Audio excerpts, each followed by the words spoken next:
Shalom Bapak Ibu, Saudara-saudariku yang terkasih dalam Yesus Kristus. Selamat berjumpa lagi dengan saya, Pastor Stefanus Chandra, dalam Insani, Inspirasi Sabda Allah hari ini, channel renungan yang sama kita cintai ini. Adapun tema renungan kita pada hari ini, 3 Januari 2022, adalah bagi orang pinggiran. Mari kita awali permenungan kita ini dengan doa. Dalam nama Bapa dan Putra dan Roh Kudus. Ya Yesus yang baik, terima kasih untuk hari baru dan undangan suci-Mu pagi ini merenungkan sabda-Mu. Kemuliaan bagi-Mu bersama Bapa dan Roh Kudus, Allah memerintah kini dan sepanjang masa. Amin. Bapak Ibu, saudara-saudariku yang terkasih dalam Yesus Kristus, perikopa yang akan kita renungkan bersama hari ini diambil dari perikopa Injil Matius pasal 4 ayat 12 sampai 17, dilanjutkan ayat 23 sampai 25. Mari kita baca bersama. Yesus tampil di Galilea, tetapi waktu Yesus mendengar bahwa Yohanes telah ditangkap, menyingkirlah ia ke Galilea. Ia meninggalkan Nazaret dan diam di Kapernaum di tepi danau di daerah Zebulon dan Naftali, supaya genaplah firman yang disampaikan oleh Nabi Yesaya. Tanah Zebulon dan tanah Naftali, jalan ke laut, daerah seberang sungai Yordan, Galilea, wilayah bangsa-bangsa lain. Bangsa yang diam dalam kegelapan telah melihat terang yang besar, dan bagi mereka yang diam di negeri yang dinaungi maut telah terbit terang. Sejak waktu itulah Yesus memberitakan, bertobatlah sebab kerajaan sorga sudah dekat. Yesus pun berkeliling di seluruh daerah wilayah Galilea. Ia mengajar dalam rumah-rumah ibadat dan memberitakan Injil kerajaan Allah serta melenyapkan segala penyakit dan kelemahan di antara bangsa itu. Maka tersiarlah berita tentang dia di seluruh Syria dan dibawalah kepadanya semua orang yang buruk keadaannya, yang menderita pelbagai penyakit dan sengsara, yang kerasukan, yang sakit ayan, yang lumpuh, lalu Yesus menyembuhkan mereka. Maka orang banyak berbondong-bondong mengikuti dia. Mereka datang dari Galilea dan dari Dekapolis, dari Yerusalem dan dari Yudea dan dari seberang Yordan.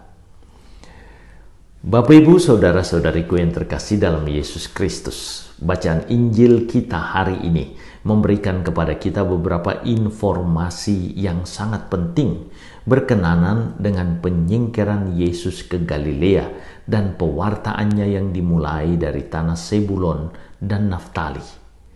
Yesus menyingkir ke Galilea karena mendengar Yohanes Pembaptis ditangkap. Penyingkiran Yesus bukan hanya masalah sederhana, apalagi jika dikatakan karena Yesus takut terhadap orang-orang yang menangkap Yohanes Pembaptis. Peristiwa ditangkapnya Yohanes Pembaptis adalah sebuah bukti nyata bahwa orang-orang Yerusalem, para penguasa, imam-imam kepala, dan tua-tua bangsa Yahudi sungguh tertutup bagi warta keselamatan Allah.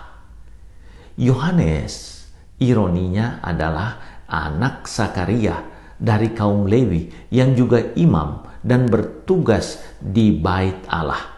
Berarti Yohanes berasal dari kaum Saduki yang saat itu menguasai bait Allah. Yohanes dengan demikian adalah orang dalam, orang dari golongan inti Yerusalem yang menyerukan pertobatan dan pembaharuan hidup. Tetapi Yohanes ditolak oleh otoritas Yerusalem, oleh kaumnya sendiri. Yesus yang mendengar ketertutupan tersebut akhirnya memindahkan basis pewartaannya ke Galilea. Galilea sebaliknya selalu dipandang sebelah mata oleh orang Yerusalem karena dipandang sebagai daerah penyangga Yerusalem, daerah pinggiran yang tidak berarti, Demikian pun orang-orang Galilea dipandang kasar dan tidak berpendidikan. Jika dipandang dari sisi potensi alam, maka dapat dikatakan Galilea adalah provinsi yang menunjang kehidupan seluruh wilayah Israel, karena satu-satunya sumber air di Israel ada di Galilea, yakni Danau Genesaret, Danau Tiberias, atau Danau Galilea. Sehingga pertanian yang menghasilkan gandum, anggur, zaitun, dan hasil bumi lainnya semua berasal dari Galilea.